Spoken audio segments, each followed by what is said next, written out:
Oameni buni, am pentru voi o recenzie pe care nu am cum să nu o fac, pentru că de fix 5 ani de zile, se fac 5 ani astăzi de când lucrez cu aplicația Gym Management Application. Știu că mulți dintre voi o să întrebați ce este asta. Este o aplicație care inițial, și am aici pe telefon și vreau să veniți cu telefonul, inițial gestionează sala de fitness într-un mod eficient, însă fiți atenți ce vreau să vă arăt. Nu doar sala de fitness. Eu am făcut un lucru, am vorbit cu cei de la Gym Management Application și mi-au creat, da, de la una din școlile mele, de fapt toate școlile sunt puse aici, mi-au creat aplicația Art Fun Academy. Este vorba despre o aplicație pe care noi o utilizăm pur și simplu pentru școlile de muzică și teatru Art Fun Academy. Avem programările lecțiilor, avem plățile abonamentelor, prezențe, notificări, clipuri video, platforma Art Fun, toate detaliile de abonament.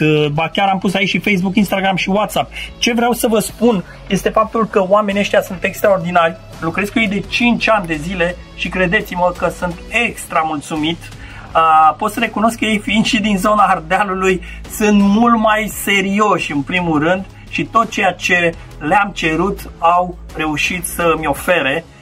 Da, recomand Gym Management Application, GMA. Puteți căuta să vedeți acolo GMA și cu siguranță că dacă aveți o sală de fitness sau, de ce nu, dacă aveți o școală de muzică și teatru sau o școală de balet sau de dans, ce școală aveți, nu contează, să știți că ei și personalizează aplicații. Le mulțumesc foarte mult încă o dată, este o recenzie pe care o ofer din suflet, vă dau cuvântul de onoare, iar asta o fac pentru că, iată, astăzi sărbătorim atâția ani de când lucrez cu oamenii ăștia de la GMA. La mulți ani nouă și sperăm ca în continuare voi cei de la GMA să ne oferiți lucrurile la fel de bune, mai ales prin aceste aplicații.